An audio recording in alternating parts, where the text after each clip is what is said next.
It's Kim Boudreaux Smith. Welcome back to another Heart to Heart Biz Chat. I've got an amazing guest today. We are kicking off 2016, new year, new things, new looks for Bold Radio. So stay tuned. I want to give a big shout out to the team. Team is amazing. The producers, director of operations, love them all. We are broadcasting live today.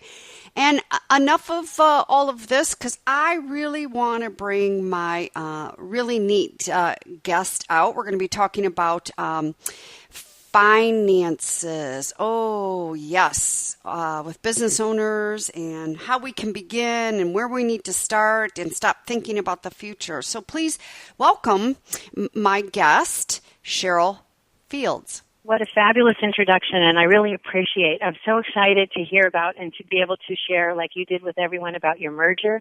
It's so exciting. So, I'm just thrilled to be here and looking forward to our time together. Cheryl, first of all, number one, I'm going to meet you in March. I cannot wait. I wish I could right now give you a big, huge hug. We're fairly new connections. I mean, we're connected with peeps out there, but we're fairly new direct connections from about the second half of last year, 2015. So we're fairly new, getting to know one another. But right now, I wish I could reach through the airwaves here and give you the biggest hug and kiss on your cheek. But I'm going to do that in March. You and I are going to hug each other in March. So you're just been such a great support and cheerleader, and just excited as the rest of us here at Bold Radio and W4 Divas for this show. So. Absolutely, Kim. What you're doing is so important, and I'm so glad that you've teamed up with Deb, and you explained to me how that's going to be such a great way to grow the market and to really reach more people. So I'm just thrilled for what you've been able to do and how you're just continuing to reach for the next level. That's really exciting. Yeah, thank you. I so appreciate that. Okay, Cheryl, let's get started here. You and I were talking, it was between Christmas and New Year, we had a conversation, and you said such amazing stuff in our conversation around the wealth and finances and women and what you discovered back in that horrific economic decline here in 2008, and then when, of course, the dust settled in 2009. Let's just jump right on in. So what do the wealthy do so different than most of us here in America? Let's get right on in with the money talk. It's such a touchy subject here. Let's jump in. What's so different here? And what did you learn that was so different? Okay, great. Well, there's lots of answers and lots of questions in that. Yes. But please, I'm so glad to talk about anything you'd like to talk about today, Kim. And so really, I think what we want to do is take a little look back and say, how did there get to be? How did the wealthy learn different things than we learned? Because none of us were taught, or most of us weren't taught about money in school. I say we were taught Greek mythology and Renaissance literature and things like that, but, who uses that every day? But what we could have really used is an education on money. And so I was one of those people, too, that didn't have an education on money. I'd been an entrepreneur, but, again, you bootstrap your business, and it's go, go, go, and it's the next sale, and it's fun, and it's fabulous. But you don't really stop to take look back and step back and say, wait a second, what am I doing with my money? How is it working for me, or how is it not working for me? And, how am I working for it and it's not working for me is really kind of what I came to the realization. So I think one of the big things is that most financial advisors will tell you that there's two kinds of money, and that's the money that you save and the money that you spend. And what they want to do is have you build up that account where you're saving that money because they get paid on the amount that's in that account. And really what the wealthy know is that there's actually a third kind of money, and that's the money that we call transferred money. And that's the money that slips through your fingers in the ways of like fees and interest and taxes and things that we pay and we pay too much of and actually robs us of our wealth. So a staggering statistic, Kim, is that the average American family is living on only 27% of what they make. Mm-hmm. That's 27 cents out of every dollar. Yep. And the reason, because we pay 38% of our money in taxes, and it's not just sales tax. It's like property tax, tax at the gas pump, income tax, all the different tax when you get on the plane. You know that, or book a hotel room. So we pay so much of our money in taxes, and then there's interest on the things that we need and want, and that's another 27%. So the whole idea is that we pay a lot of money that slips through our fingers, and a lot of us think, gee, I make a pretty good living, or, I made this much last year. It's a great time because it's the end of the year, so we're looking at that and saying, oh, gee, how did I do last year? But the thing is, we pay so much in fees it slips through our fingers, and so what I realized is if I could find a way and copy what the wealthy did, and what I did is I just went out and found out what the wealthy do. They save money on the taxes and interest and keep that money for themselves so that they can actually build their own wealth instead of building the wealth of the banks and the financial advisors and the IRS. That's priceless. That whole comment right there, Cheryl, is so priceless. And when you were sitting here talking about that and saying that, where my mind just went is, I deal, and you and I have spoken about this, I deal a lot. I work a lot mainly with women in my consulting, coaching, business coaching side of my business. Right, And, right. It's always interesting how women show up and go, well, if you're charging this amount of time and this amount of people and you're getting this much money, where's my profits? And it's like that end figure is not etched in concrete. My God, there's fees, there's this, there's that, there's this, there's that. And it's interesting how we as a society, just like what you're saying, Cheryl, is, there's that transfer fees and those transaction fees, and there's this fee and there's that fees and there's taxes, and there's so much hidden stuff out there. There's a lot of stuff that we do know, but there's a lot of hidden other things out there as well. Right, exactly. And that's what robs us of our money. The thing is, Kim, that it's not just the money that we spend on those things. So it's not just the fee. You might think, oh, what's the big deal about, $50 here or $20 there or whatever, or the interest that we pay or the taxes that we overpay. It's not about that. It's not really, as if that's not bad enough, is what I should say. The problem is in the lost opportunity cost.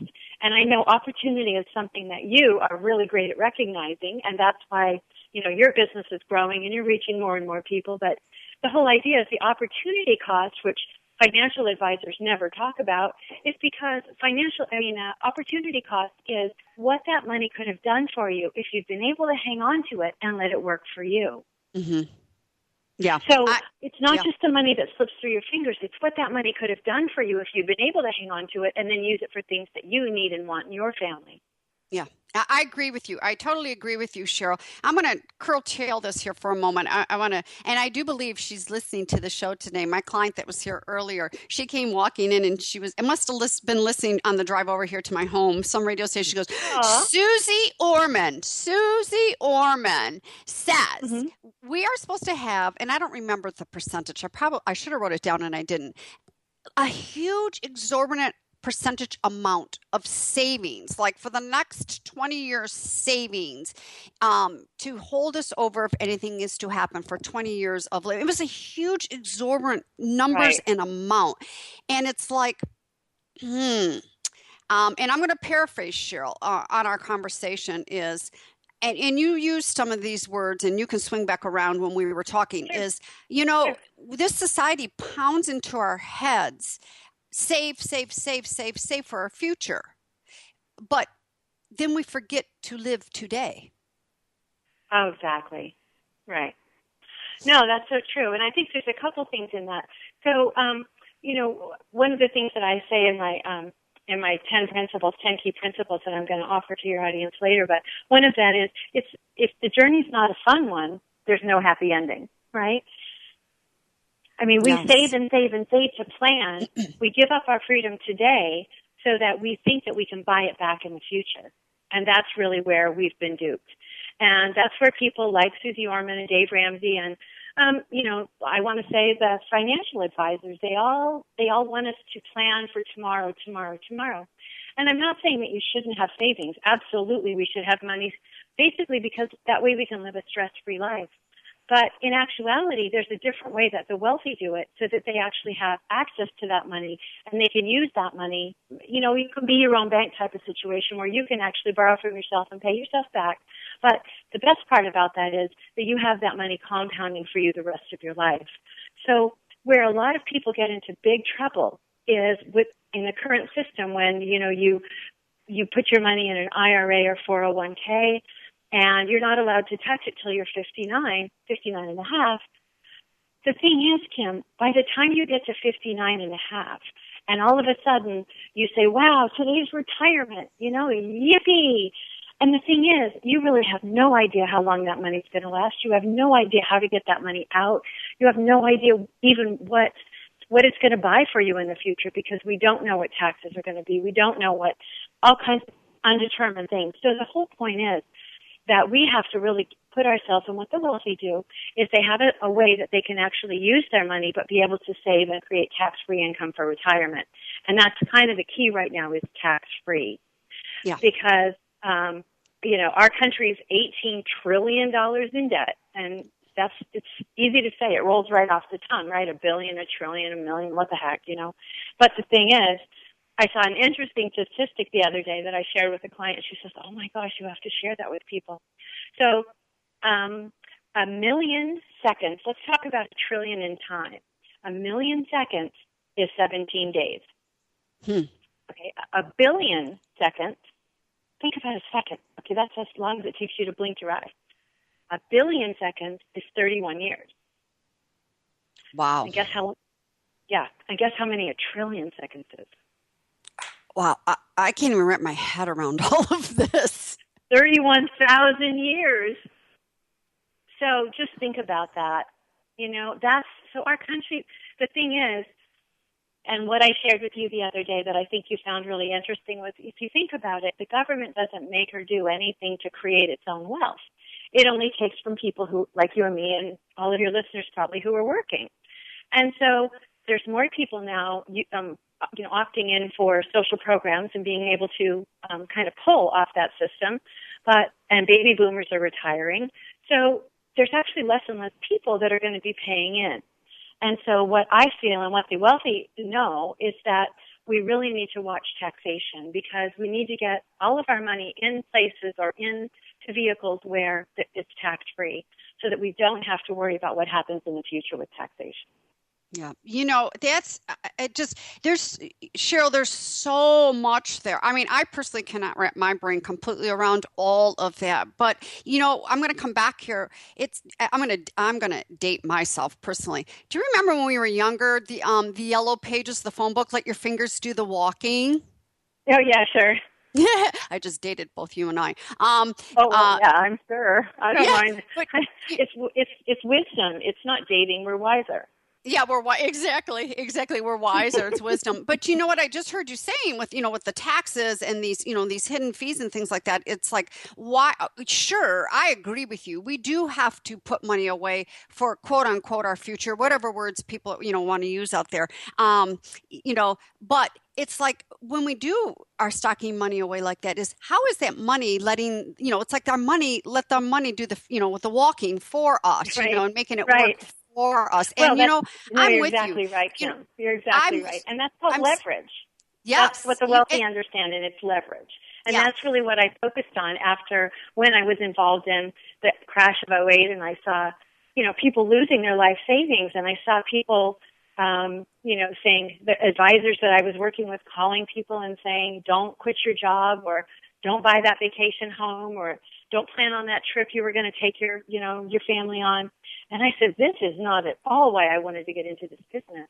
And so luckily, I was just getting my feet wet when that happened. And thankfully, I didn't have clients at that time, so they didn't lose money, but I really realized I needed to look for something that was much more safe, much more secure, and completely certain. That's really what we need. You talk about dating ourselves, and when, you look back 20 years or however many, maybe 25, we were just coming into the internet, for heaven's sake. Mm-hmm. So our world has changed so much, so fast, and it's changing exponentially now. And so what I'd like to say is, like, if you add 2 plus 2, you get 4, but if you multiply 2 times 2, you get 4. But then after that, it starts to change. So if you multiply 4 times 4, of course, you get 16. And if you add another 2 or another 4, you're falling behind. You're not going ahead. And so we like to look at this as the same thing with your money. So as fast as technology has changed, we're still using the same plans that our parents used, which was put your money in a tax-deferred account, an IRA or a 401k, and then work all your life, and then pay off your house and live happily ever after. And, that might have been a solution for them, But that's not the world we live in now. And we have to take a look at what's new. We have to take a look at, like you said, who has a phone book? I remember we got one a couple of months ago and we got one at the front door. And my husband said, "Oh, where do you want to put this?" I said, "In the trash." What do you mean, where are we going to put it? And I said, "You can put it in your office if you want to, but I don't have space for that." And so, it's like we don't need the bulky ways of the past. We need to be able to use the streamlining and the global information that we have. And we have a global economy. So we really have to, we just really have to take a look at doing things in a different way. And especially I love working with women because we love security. We love certainty. We love no stress. We have enough things that stress us out, right? We don't need our money to. So what I found out that wealthy people do is they make sure that their money grows no matter what happens in the stock market or the economy. And so if it compounds, which Einstein called the eighth wonder of the world, compounds tax-free, and you can still use it for the stuff that you need, that's really a plan that will give people long life security, give them the tax advantages that they need, and also be able to have an emergency fund or be able to have the security to know that if they got laid off or something happened, that they'd have a place to go and their family wouldn't be, as affected by it as they might otherwise be. I'm segueing in here, something you just said around women Kim, and things I can't hear you. Around women and stuff like that, you work a lot. I know you work a lot with women. What are you seeing out there? I can't hear you. Cheryl, did we lose you? Oh, I can only barely hear you. Okay. Sit tight. Sometimes it's, with all this better. technology. That's better. Oh, good. Ooh, I just adjusted my headset too. Maybe I better stop playing with things. Yes, quit playing. If you're on the radio. Yeah. So let's talk about women here. Women in business. You and I are women. We're in business. What do you see that women that come to you, that hire you, what's the biggest angst here that you see with women in business around this money, this dance of money? Well, one of the things I see that I think is, I think there's a couple things that are really important. I think let's take us as a woman, and then let's look at the business side. Staggering statistics, how women, and this made so much sense to me when I started reading and understanding this.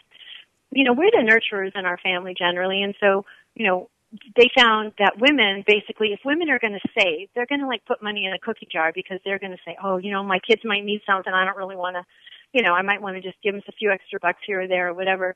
Where usually a man in the family or the spouse or whatever might be the one that's more the person responsible for growing the wealth. So they might be investing, and they might be, they might be having a longer term plan. Where what we really need to realize as women, and here's the real thing that I think is so important, we end up thinking that either our spouse or maybe our corporation, the company we work for, or even the government is going to provide for us if something happens, or that they have a plan and we'll just tap into that. But in reality, their plans work better for them than they do for us.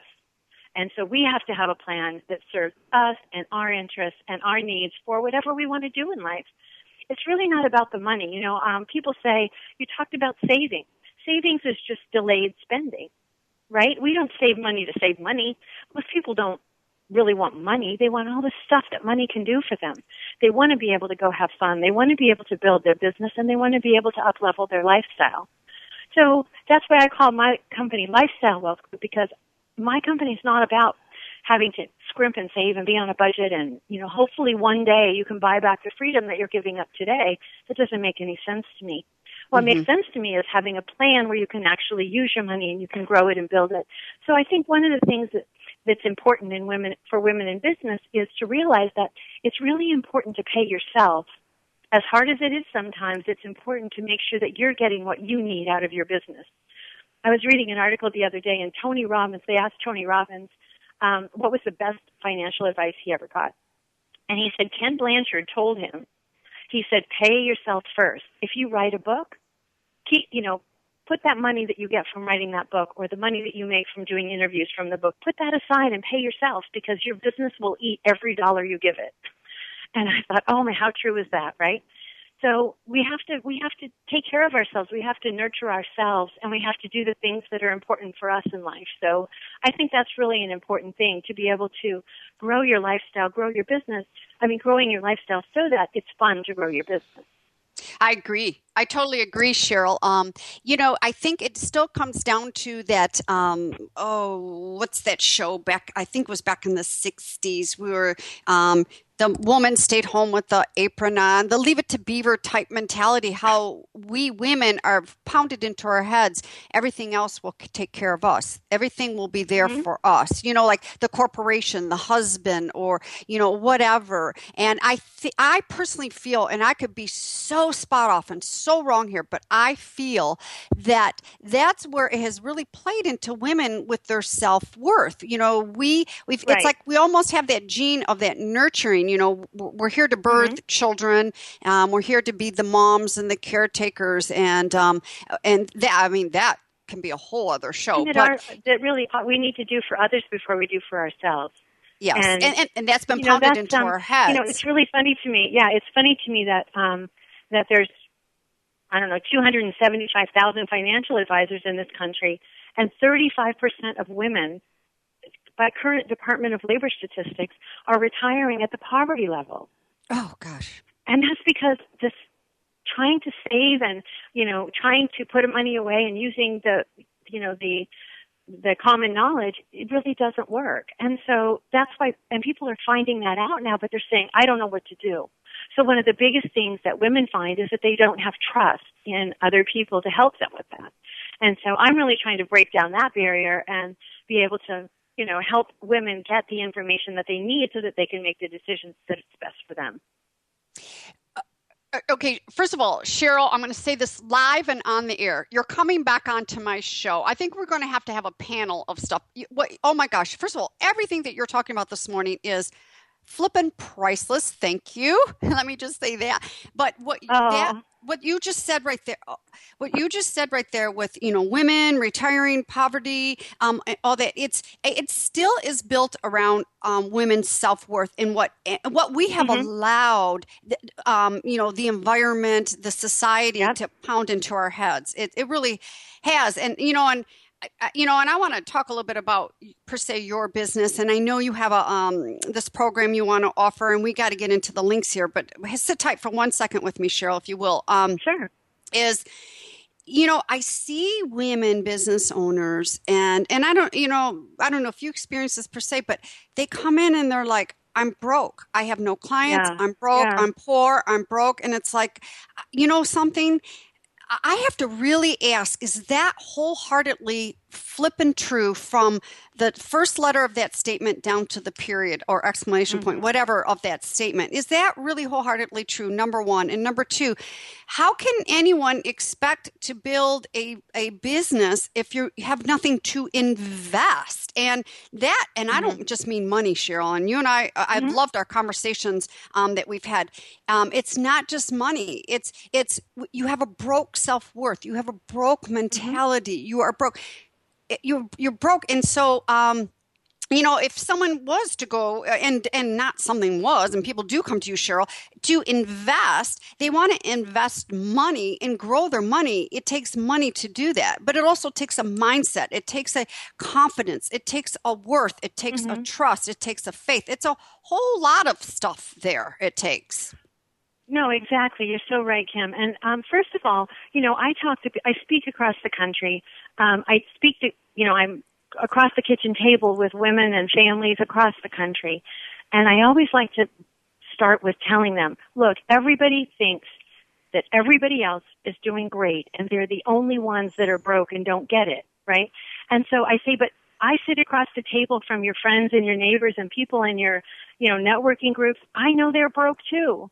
So walk in, shed off that skin, that layer of the onion skin, because everybody's in the same situation.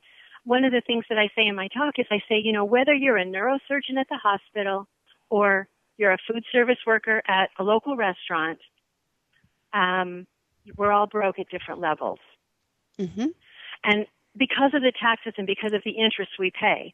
So the thing is, we just have to realize, women have to realize that they have every right and every reason and so much life experience to bring to the table that it's all about how you position what you have. It's not about having to have more. It's not about, having to cut back. It's not about, not going to Starbucks anymore.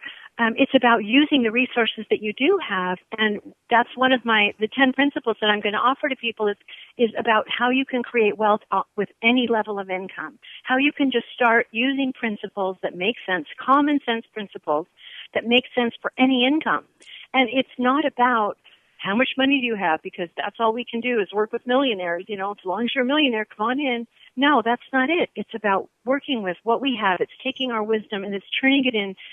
See, the thing is, money is just an exchange of value, right? Back in the old days, Kim, if you and I wanted to trade something, if I needed a new pair of shoes or something like sandals or whatever in the desert walking around, I'd have to come to you. And hopefully, if I made tents or raised goats or something, I'd trade you, and hopefully that would work.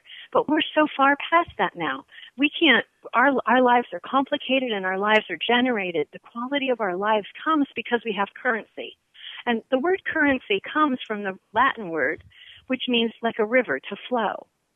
It's not supposed to be stuck in a bank. It's not supposed to be stuck in a retirement account that you can't use and you have no idea what's happening. And like yesterday, the market drops 500 points and you lose half of it. It's not meant to be like that. Currency is meant to flow like a river. And so what we talk about is money, money in motion creates more money. And so if we can just help women understand those concepts, you don't have to have a big bankroll and you don't have to roll up in your limo to be able to take advantage of this. You can do it at any level, on any income, and it's really just slight changes in the way that you look at things that will really help you be able to set yourself up and be able to create whatever it is you want to create, whatever kind of lifestyle you want to create for yourself. Cheryl, you just said it. It's the way we look at things. We live in a society of lack, right. And forget the expression glass half full, half empty. The glass is so damn dry, it broke. I mean, right. we live same glass, right? Same damn glass. Right. Yep. And it's just so, we live so lack. It's like, okay, I can't do this until I make six figures. I can't do this until I five. It's like, no, Cheryl, oh my gosh, I love what you just said. It's taking what we have now and caramelizing it, which is one of my favorite words. And caramelizing it and leveraging it and make it work for you now. And by the way, everyone listening, make it work for you upon your financial freedom, upon your success, because there's so many individual definitions to that, not upon Susie Jones next door or Sally Smith across the street or, Kim Smith up the road or Cheryl Fields down around the block. It's upon your life, your definition of financial freedom, success, and it's all from the mentality. It all comes from a mentality. Oh my God. Okay, hold on, Cheryl. Please tell everybody, first of all, number one, how we can all get in touch with you. Okay, sure. So I'll give you my email address. It's Cheryl, Cheryl, at Lifestyle, Lifestyle, Wealth Group. So WEALTH group.com. And we're launching a new site in the next week, so we're super excited about that. But today I put together I have a paper called the 10 Key Principles, Secrets of the Wealthy that you can use to build your wealth starting today. And so I'd like to give that to whoever, any of your listeners. I really wanted to prepare that for them, and I hope that they'll get a lot out of that. So the way that they can get a copy of that I try to keep it simple, so it's just to go to bit.ly, which is B like in boy, I-T like in Tom, .ly, /10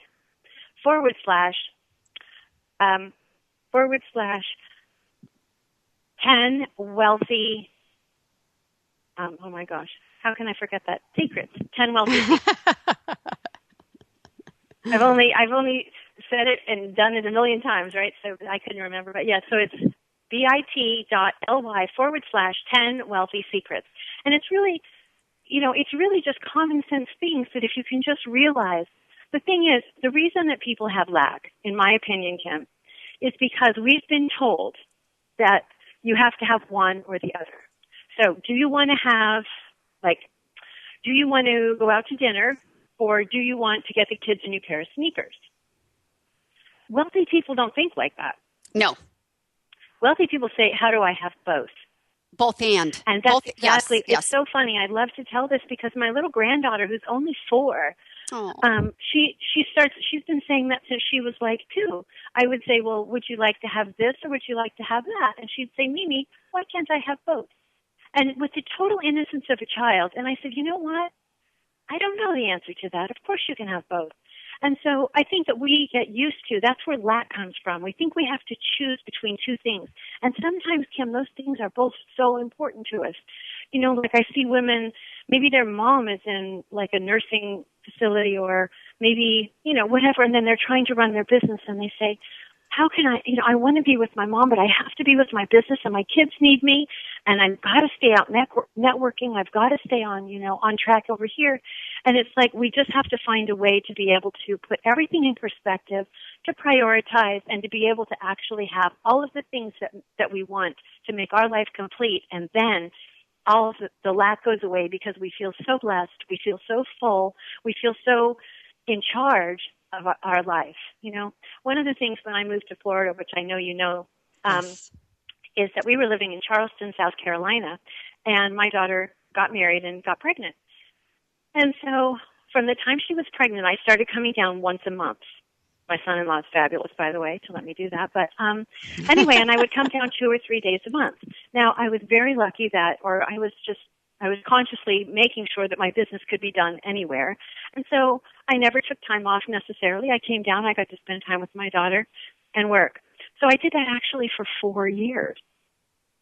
And finally I said to my husband, look, I don't want to do this every month. I made like 38 or 46 trips or something to Florida from Charleston, South Carolina. So a year ago we actually moved down here, rented a home, and now we're building one locally. But the whole thing is, for me, I told my husband, my idea of success is when I look at my calendar and I see that I have time blocked off every day to go do Pilates. I love to do Pilates. For me to have time to go, you know, I take my lunch hour at 3 o'clock so I can go have ice cream or go pick up the kids from school or do something like that. Not every day, but for me, being able to do it once or twice is huge for me. And then working and meeting the needs of all of the people that I love, my clients who become my lifelong friends. And it's like, it's just a perfect balance for me. Now, maybe with people listening have a completely different idea of what perfect would be for them.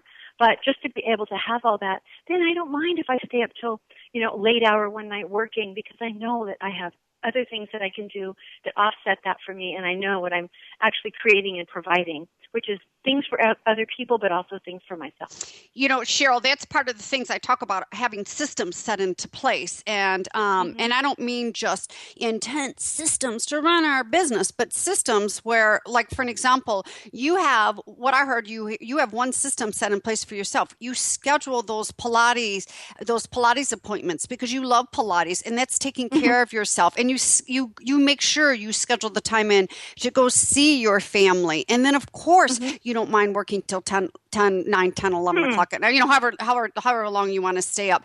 Right. But that's where I feel, and again, I'm going to pick on our gender, Cheryl. That's where I feel women are lacking. We'll schedule soccer, we'll schedule dentist appointments, we schedule everything up the you know what and yin yang, but we don't schedule for ourselves. And you know, I have that in my schedule. I wake up every morning. I meditate. I get my cup of coffee afterwards. I get my cup of coffee and I dunk my protein bar. It's like my time. And yes, I have a fitness business, so I teach classes, but I also go do classes for myself because there I'm not teaching, and it's scheduled. Absolutely. We've got to schedule that. So hang on, Cheryl, I'm going to swing back around. Okay, so email Cheryl at lifestylewealthgroup.com, and it's bit.ly 10 wealthy secrets. I've got it open here. When you were telling that, I went to and I pulled it up. It's really pretty. I'm going to sign on up. We'll swing back around at the end of the show to give you those links again. I've got some off the chart, heart to heart questions for you, Cheryl. And Great. No, yep, I'm ready for that. yeah. Yes, and just a quick thing about the 10 key principles. They're really simple things that you can understand. One of them is like money is spending is emotional. You know, a lot of times we don't actually need another pair of shoes, but we really want them because it makes us feel great and it's going to look great with that outfit and all that. So we have to build that into our budget. We have to build in that emotional fulfillment into our budget. And so then one of my other favorites is know the rules, right? So we need to know the rules of taxation, and we make that really simple. But then the next rule is the rules are always changing. So wealthy people know that you can't just put a plan in place and think it's going to last you the rest of your life.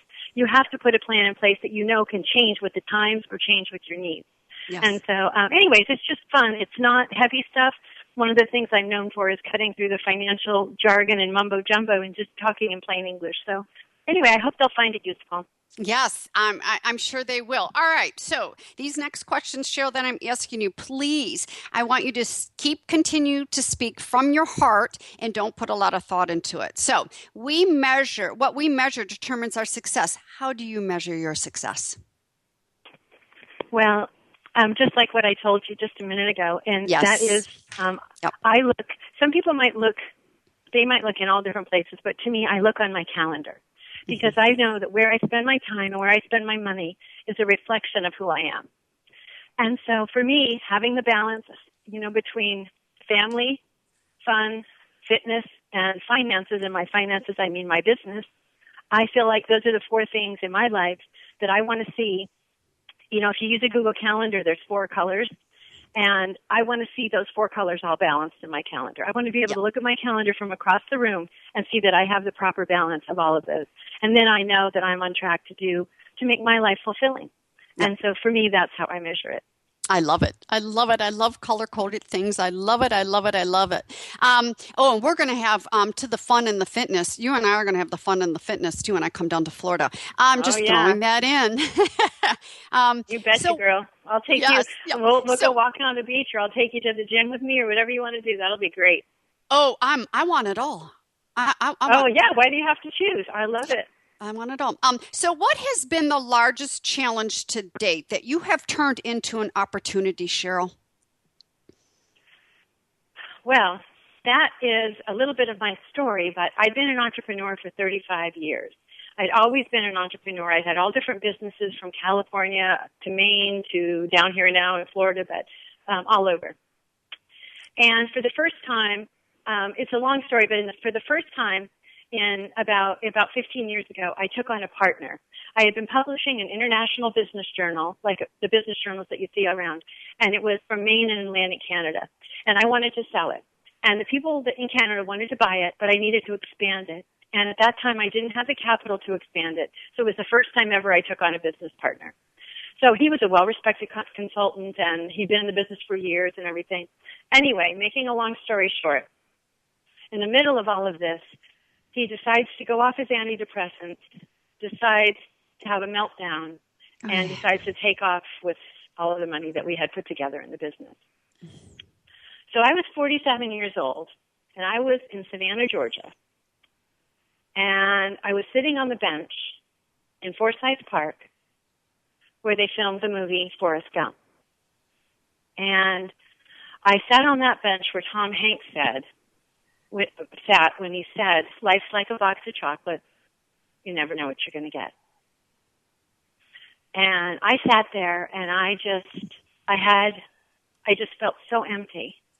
I felt so alone. I felt like such a failure. I was like, how could this happen to me? I'm smarter than this. How could I not see this coming?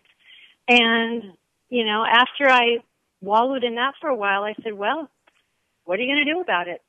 And so the really kind of funny part to me, and a part that makes me laugh, is that at that time, the only thing I could think about, my biggest fear of being broke, was that my girls were going to get married. I have 2 daughters. They were going to get married, move away, have kids, and I wouldn't be able to see the kids. Now, you have to know, my kids didn't even have boyfriends back then, right? So why was that my worry? I have no idea. I had much bigger problems. But that to me was like terrifying. So I decided to become a financial advisor. I decided to learn, I thought, well, those guys always have money. They drive nice cars. They do fun things. I think I'll do that, and I'll learn how money works. And, of course, that's when, it happened. The market crashed. I studied. I became an advisor. I was hired by a global investment firm, and that's when the market crashed. And I just feel like sometimes things are divinely timed. And I said, I know I'm in the right place. But I said, I just got off the park bench. I'm not going to go call people and say, you don't have any money under my watch. I said, that's not what I'm going to do the rest of my life. And so I said, what am I going to do now? And I didn't know. But then I started interviewing wealthy people, and I started finding out, wait, there's a whole other way that we can look at our money and a whole other way that we can build our wealth. And so for me, making all those trips to Florida was a reminder of how far I'd come from that park bench and how what I was doing was working, because every month I was able to do all of the things that I wanted to do and be able to do it while I still built my business. So that was my life-changing, day, afternoon on the bench in Forsyth Park, really taking an honest and really empty look at my life and saying, wait a second, here's what you do know, but what don't you know that's really keeping you stuck? And what a beautiful opportunity, Cheryl. Like I said, in the announcement when we opened up the show, I said, I've not known you that long, but I have known you for a long time, but I've not per se have known you a long time. And I know the moment I said hi to you, I know that you are, you walk your talk, you talk your walk, and what a huge opportunity. And, I think we all need those beautiful turning pivotal moments there. And you just made my heart skip a beat. I'm not a mom, but boy, I'm a mom to baby Grace, my 4-year-old black lab. And you just made my heart skip several beats. And, thank you. I'm so glad you were on that park bench, because I'm not quite sure you and I would be having this conversation today. So a big, huge hug through the airwaves to you. All right. I want to know, Cheryl, have you ever felt like giving up? I think a lot of times earlier in my entrepreneurial career I did, because I didn't really understand. I was one of these people that thought, oh, well, I'll just go, I'm just going to go create this out of nothing. And that was always a thrill for me, but sometimes it left me really empty, because I knew that there were things I didn't really know, like about business, and it would have been really helpful if I would have known them, but I didn't. And so I guess you just kind of chalk it up to life. But I mean, I think, like, I had a video production company in LA that we did videos for ABC television. And I bought a printing company in Grand Junction, Colorado, and it was 17th in the market. I turned it around to number 2, in like 5 years. And I mean, I felt like giving up then a lot of times. It was so much harder than I ever thought it was going to be. And then, then I had the Business Journal in northeastern United States, and there was times there when I felt like everything had been taken away from me. That was really painful. So I think there's a lot of times that I've not really felt like giving up, but I felt like I have no more to give. I wasn't ready to throw in the towel, because I'm not like that. But I just thought, what am I going to do? What rock am I going to turn over now? Where am I going to find $1 to do this? Where am I going to find the energy to get up in the morning? And but I think one of the things I really realized on the park bench that day was that I was going to be really passionate about what I did next. And I didn't even know what that was. But I think one of the things we're really blessed with as women is intuition. And I think sometimes we just know that we know that we know. And so I think that sometimes we don't follow that. And sometimes I think we need to give it a little more credence. Maybe we haven't always followed it. Maybe we haven't always made the right decisions. But I think sometimes if we listen to our own selves, our own inner voice, it'll give us advice that we might not see it for right now, but I think we might have a long-term benefit with it by listening. So the whole thing is, I think that so many times I kind of felt like I was too exhausted or too, tired, or, but I think now what the thing is that I know, I love what Steve Jobs says. He says, I'm not really very impressed with the status quo, right? If people would have been impressed with it 15 years ago, we wouldn't have any of the things we have now. And I think, I'm not impressed with the status quo. But he says people with passion will change the world. And I realize now that I have something that will change the world for people. And so So that's really, it's not a job anymore. It's not something that I do. It's who I am. And I just love it. I love going out and speaking to people. I love it when people call me with questions. I love just the idea that, hey, this is there for you. All you have to do is go get it. And so I really, really love that. And I love the freedom that it gives me to be able to travel and meet women all across the country. And I say women and really cool guys. But, you know, it's just really been a great transition for me in my life, because I feel like I got to this place definitely from the school of hard knocks, definitely from, you know, bootstrapping businesses and all that, and then raising my kids as a single mom and, you know, never really having a lot to show for all my hard work. And so it's been fabulous to be able to say, look, I'm on a mission now to help women understand and knock off, you know, get out of the system and out of the thinking that we've been all taught to believe. And I know I had to get out of it, but I think that now helping people to do that is a passion, and it's fabulous. I mean, I love it all. And so I'm just really drinking it up. I feel so blessed to be able to do this and to share all this with people. And so I just feel like, you know, I could die tomorrow and I feel like my life was a good one.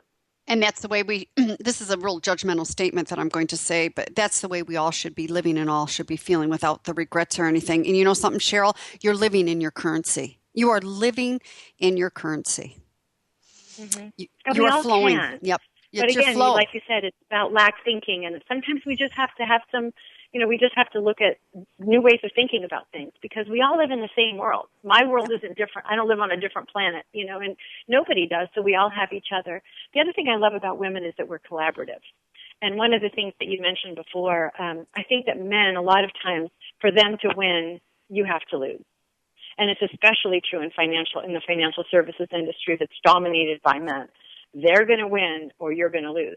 And that's a generalization, and I know there's lots of great men out there that they're going to say, no, that's not me, and I'm not talking to you. I'm talking about a lot of the really, really driven type A guys out there in business. And I think women, if we just can collaborate, which I feel like we do as a group, I feel like we are great collaborators. And if we can all collaborate with each other, then we all do well, and we all learn from each other, and we all end up being more fulfilled at the end of the day.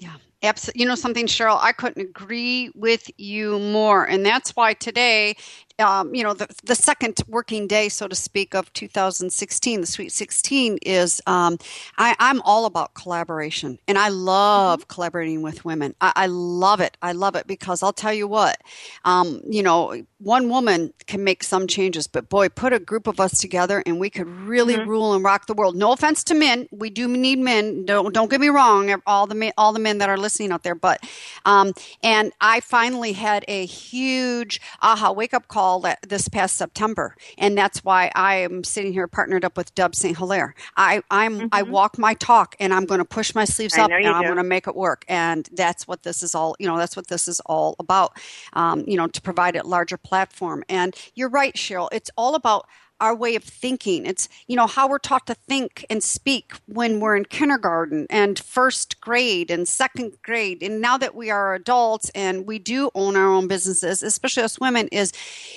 you know, there doesn't have to be rules. We make the rules. You know, we don't have to look a certain way. We look the way we want to look. It's our business. It's our branding. It's our boundaries. That's just the way it is. And it's really having to come up out of the old stinking thinking and really clean and clear that on up. Listen, everybody listening, you all hear, I mean, talk about a traditional environment Cheryl sits in the financial world. But listen to her thinking, listen to her speaking. Go click on, which I was doing when I pulled it up, like I told you, Cheryl, when we were talking. Go click on and sign up for her complimentary gift that she's giving away to everybody today. Get to know Cheryl. I mean, not just through Cheryl's email. Cheryl's out there on Facebook. She's out there, you know, on Twitter. She's out there, you know, and reach out to her. So Cheryl, please, one more time, let everyone know how they can get in touch with you. Okay, so I'd love to connect on LinkedIn and Twitter. You can check out my Facebook page. They're all under Cheryl Fields, Inc., I-N-C, so CHERYL FIELDS, Inc. And you can find them all there. I think that the picture that you were posting today is my Facebook picture, so when you see that, you know you've hit the right spot. But I think that there's one thing that I'd really like to leave women with that I think is was really kind of life-changing for me, which is the Dalai Lama said that Western women will save the world. And that, I had to stop and think about, what did he mean by that? But it's just what you said, Kim. We have the freedom in this country to be able to do whatever we want, at least for now, I guess. But we have that freedom. And so we can be whatever we want. We can, take whatever path we want to take. We're free to do that. And I think if we follow our hearts as women, I think that we will create fabulous things, and we will change the world, seriously change the world just by the way we think and by the things that we do in our everyday life. We have so much wisdom. We have so much knowledge that we've gained our whole lives, and I think it's just the perfect time for us to just pop out of the shell and say, okay, I'm here, world. What are we going to do with this now? And I think it's just a great time. So I encourage everybody out there to just follow their heart and find that passion and do that, because then it becomes really, really easy. And I agree with you, Cheryl. Reach into your heart, discover that passion, because on those days when we are getting eye rolls or we're looking at, okay, how do I go find my next dollar? That passion is what truly keeps us going. I'm going to borrow that word currency from you and the meaning of what you should. Oh, yes, I love it. From the That's last currency. Word. And, that's what we're in our it currency. Is. Money needs to stay in motion. So again, I'd love to speak with anyone who wants to talk about, anything that they have going on financially. I'm glad to give you my best advice. And again, it's Cheryl at lifestylewealthgroup.com. And I look forward to hearing you. And again, Kim, I'm so happy for you and so proud of you for taking these big, bold steps yourself with your bold radio. And I can't wait to see what 2016 is going to mean for all of us. I so appreciate you, Cheryl, and I'm so honored and excited that you were my first guest today. And I'll be looking forward to the new website. Make sure you let me know when it's up and about so I can take a peek at it and share it with the world. I know it always seems like it's a week and a week, but hopefully this week, so that'll be great. Good. I'm looking forward to it. Cheryl, thank you so much for being on Heart to Heart Biz Chat today. If you do me a favor, just sit tight. I'm going to close up the show here. Hey, I got to give a big, huge shout out to Deb St. Hilaire, who has been busting her tushy over the holidays here, and her and I together have been busting some butts here to get this all up and going and smoothed over and bold merging with W4 Divas in 2016. We're just getting started here. I cannot wait for all the fun things we're going to do. And I want to share with all the listeners today during this show, just a moment ago, Cheryl, when we were just wrapping up, I have my phone sitting here and a light came up and I looked and it's my husband. My husband's getting ready to travel, and God bless my husband. Now, I have a great husband, but let's just get it straight here. He's still a husband. He's not perfect, but boy, he puts up with a lot, being an entrepreneur and running several businesses. And he just texted, he's going out of town. He won't be back until Thursday. And he knows that we're on the air live. And he just said, I'm getting on, flying through Minneapolis. Talk to you soon. Hope the show is going well. And I said, I text really quick. It is. And I said, I'm nervous and very excited. He goes, oh, that's good. He goes, you do better with butterflies because it means you care. Oh, my God. And Cheryl, thank you. It's saying the words thank you to me does not mean enough. I will show you with the biggest hug in March how you came out in messages to me saying, yay, Kim, I'm your first guest, and this is exciting and good for you. I cannot tell you, from one woman to another, one business owner to another, I cannot tell you all. I'm so appreciative of your support and Deb St. Hilaire's support and everyone else out there today that is doing huge support. We got Bold Partners supporting. We've got a lot of people jumping in and supporting. And it just, my eyes are actually watering up with joy. Aww. And so thank you, Cheryl, again. Thank you, everybody, today for tuning in. It's boldradiostation.com. And I look forward to 2016. Let's rock and roll and party. Woohoo! Thanks, everybody.